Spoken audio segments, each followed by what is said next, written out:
Have we seen a rise of mindfulness, self-healing, self-love, self-transformation over the last 10 years? Yes, absolutely. Are more women doing the work? Yes, absolutely. Have we also kind of turned healing into a chore that is actually just another form of disassociation and distraction from truly being present in this lived experience? Also, yes. Oh, it's 11:11. Make a wish. Okay, women have been cut off from their deepest and most ancestral form of intelligence for way too fucking long. And I want to talk about why sensual intelligence is one of the greatest things you can equip yourself with, become familiar with, rebuild a relationship with, not just for your own healing, but for the healing of the collective. Hello, my name is Issa. If you don't know who I am, welcome. And if you do know who I am, welcome back. Whether you are listening on the podcast or watching on YouTube, hi. So happy to have you here.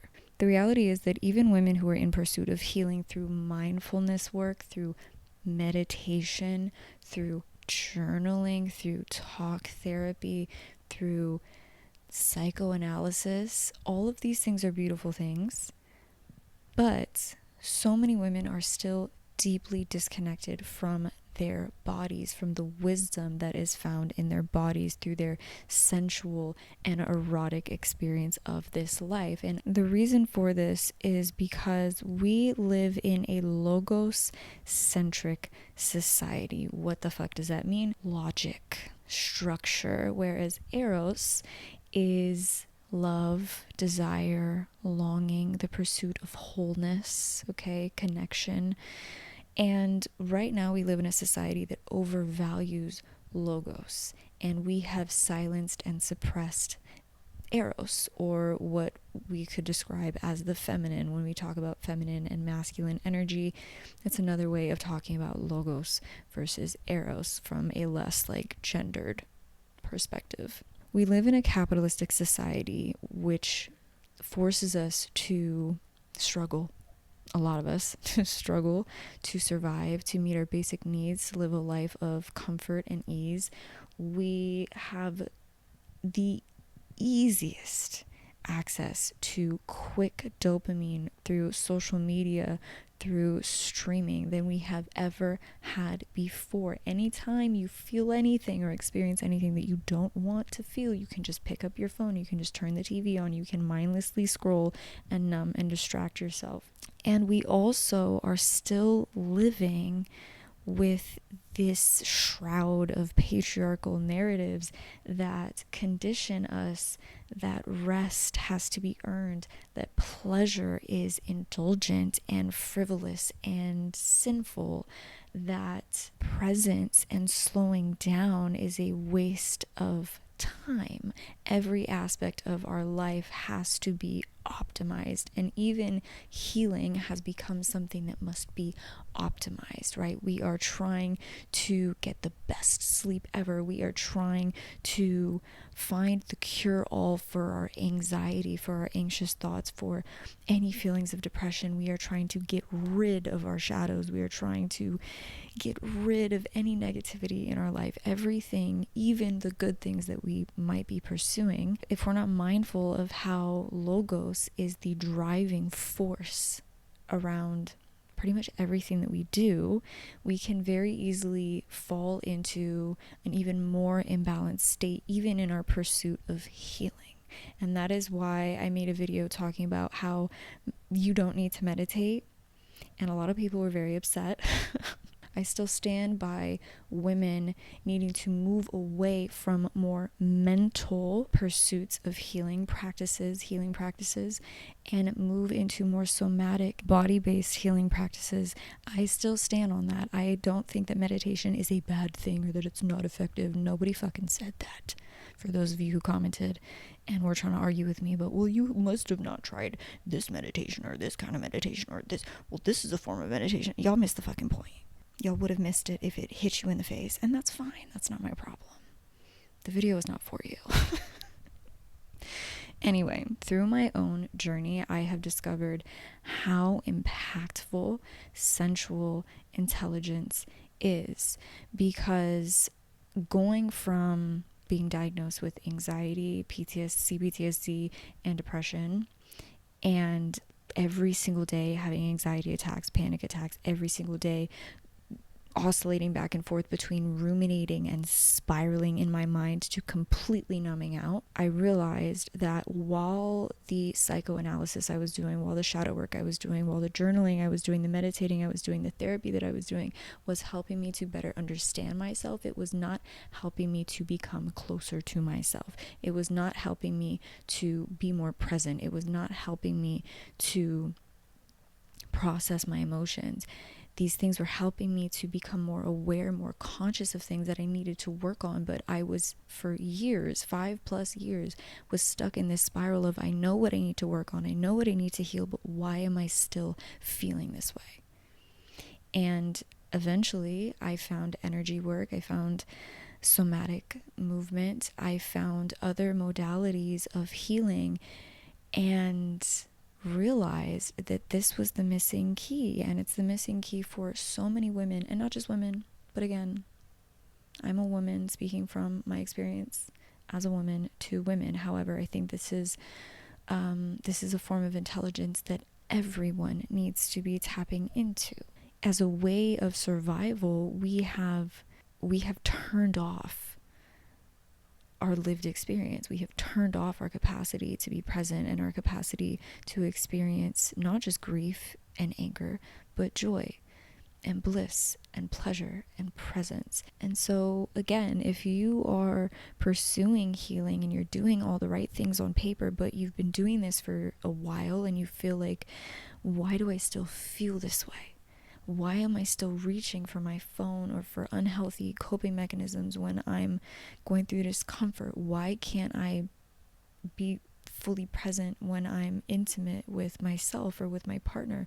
Why am I not making the connections that I want to make? Why am I still afraid of love? You know everything that you need to know, but you're not embodying it. You're not integrating it. Sensuality is the practice of simply experiencing the world through the senses, being able to tune into the senses of the body, the sensations of the body, to understand the language of those sensations, the language of the body, what your senses are constantly communicating to you, and being able to use that understanding, that awareness, that translation, to then honor those sensations. What is the body telling you right now?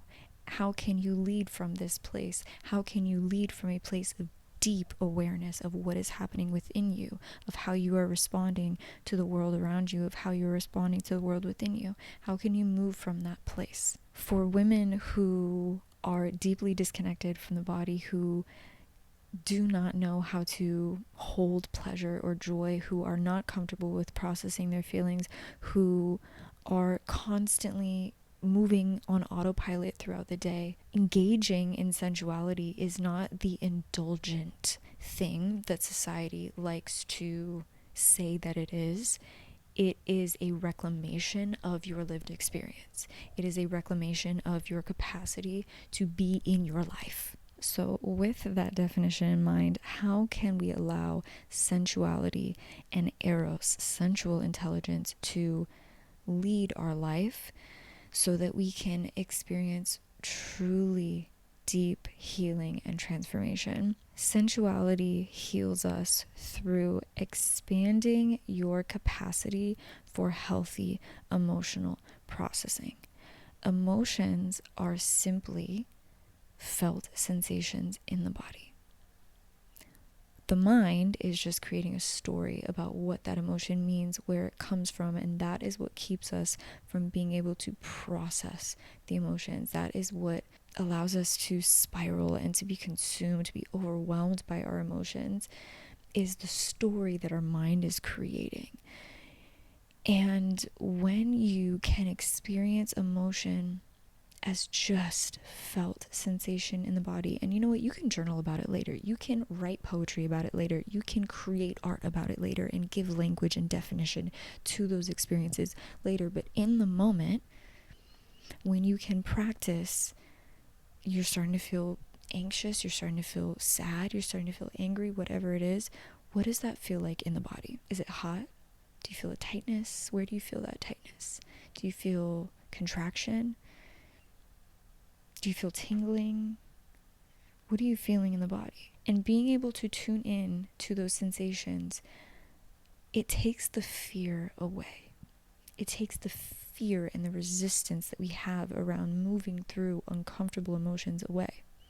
Because we're no longer fixated on the story about what it means. We're no longer stuck in this shame spiral around feeling shame for feeling sad at all, feeling shame for feeling anger or grief at all. We are simply tuned in to what is happening in the body, and that allows the emotion, the energy of the emotion, because an emotion is just energy, to fully process, to complete its cycle and be released. It also allows you to hold positive emotions like joy and love, because you are not fixated on, I'm not allowed to feel this way. I shouldn't be feeling joy or love with this person because of X, Y, and Z. You're just in the body. You're fully present with what the body is experiencing. Sensual intelligence also allows us to heal through better nervous system regulation. You can only experience pleasure as deeply as your nervous system is open to it. And this doesn't mean having a regulated nervous system doesn't mean that you're calm all the time. I think that is complete bullshit, and we need to really stop talking about, oh, regulate your nervous system so that you can be like this, a straight line, calm all the time, cool, calm, and collected. Bitch, stop it. Stop lying, okay? A regulated nervous system simply means you have the capacity to hold whatever the fuck comes your way in life from a place of, I'm going to say, sturdiness. I think of a regulated nervous system as like your roots, your energetic roots are deep. Okay, they are deep within yourself. They are deep within the earth. You are unshakable even when you collapse, even when you are filled with rage, even when you are consumed by grief. When you have a regulated nervous system, you can experience pleasure. And you can experience pleasure, experience the process of, shutting down, contracting, you're feeling not great, and acknowledge that. You can acknowledge what's happening in your body. You can acknowledge if there's a shift, if you start to numb out, if you start to dissociate, and you can acknowledge that and then take action from there. Again, you are in tune with what's happening in the body. You understand the language of the body, and you can move from that place. It doesn't mean that you have a regulated nervous system and you just have so much openness to pleasure and you never feel contracted, you never feel triggered, you never feel, no. It's just that you are in tune and you are open to whatever the body is telling you in this moment, so that it can feel safe. And if it doesn't feel safe, you can move from there. When you are in tune with your sensual intelligence, you can also experience deeper intimacy with yourself and with others. If you want to experience intimacy, and not just sex, but closeness, connectedness with yourself or with someone else, you know what that requires? Presence. You know how you can be present? Not by being stuck in your mind and over-analyzing this, and this, but by tuning into what's happening in the body. By, when you're having a conversation with someone over a shared meal, fully experiencing the food that you're eating, the smells. When you reach out and touch someone's hand, feeling the warmth of their skin, looking into their eyes. Your senses are not just touch, it's sight, it's sound, it's smell. When you are fully engaging with all of the senses in any given moment, you are engaging in intimacy with yourself, with the world around you, with the people around you. If you want to experience deeper intimacy with the people in your life, or you want to open yourself to more connectedness in the world, that doesn't mean that you throw away all your boundaries, but again, consciously, intentionally engaging with the senses, engaging with the present moment will allow that to happen. And lastly, you will absolutely experience reawakened life force within you. And when I say life force, I mean your vitality, your energy, okay, your creativity.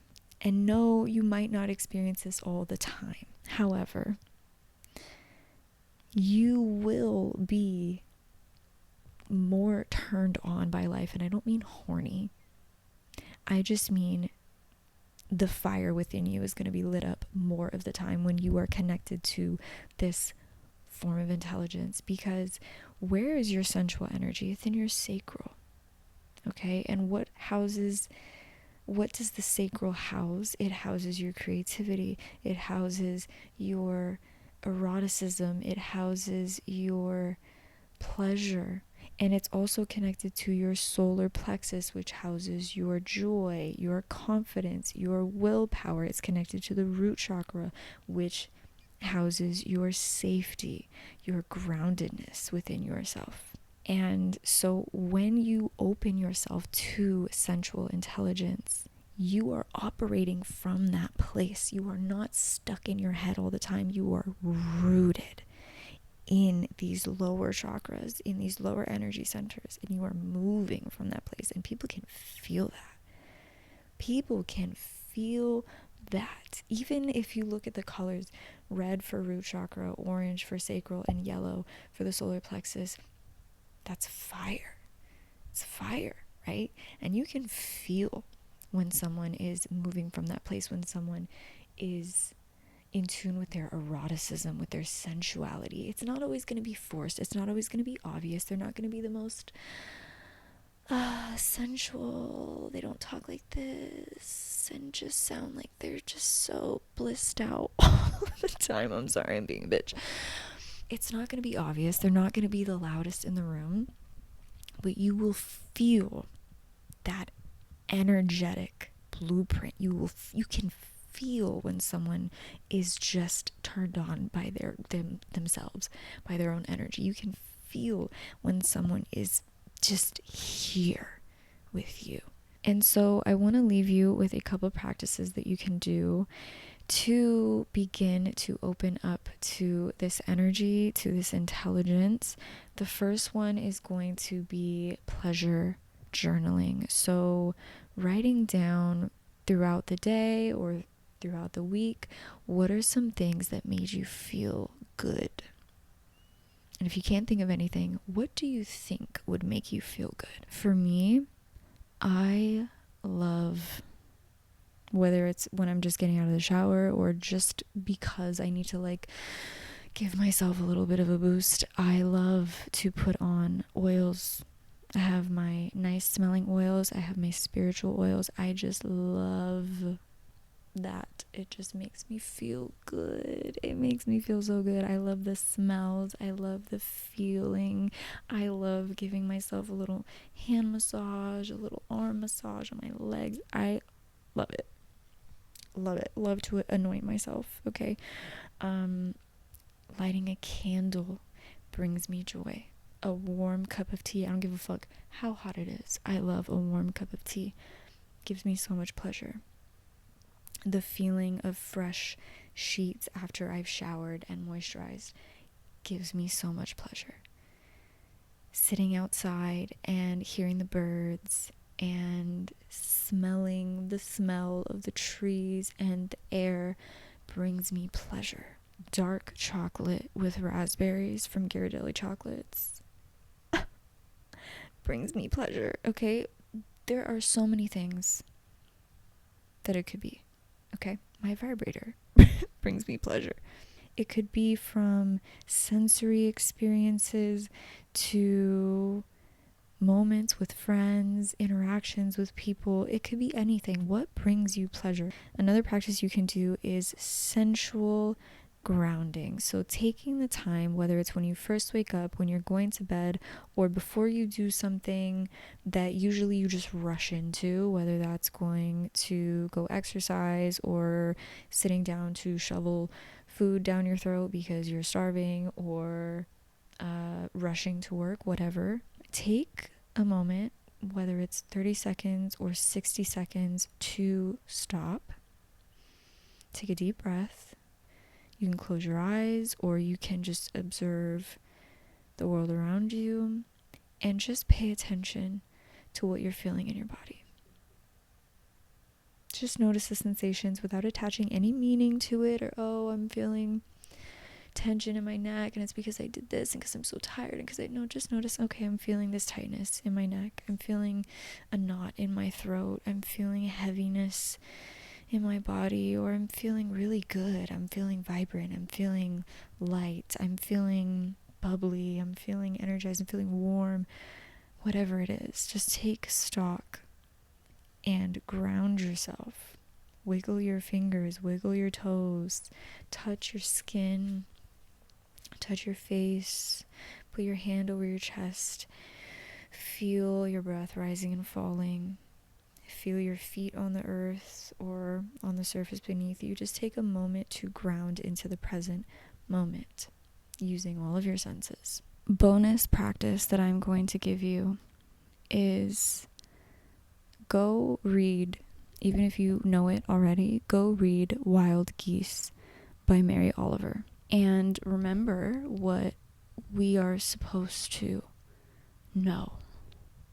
Remember the place that we are supposed to be living from, which is our eroticism, which is our aliveness, which is our bodies, not trapped in our mind. And if you are wanting deeper support in coming back to this aliveness and expanding your capacity for aliveness, for safety, for joy, for pleasure, for processing your emotions, being in the body, I offer one-on-one sessions. If you are interested, you can find my website down below. You can find me on Instagram. You can send me a DM and we can talk about how best to support you. That is the work that I am offering for you, because sometimes it helps to have someone there to support you. We cannot do everything alone. So if you are wanting that extra guidance, I am here for you. Much, much love. Thank you for being here. Thank you for listening. And I will see you in the next one.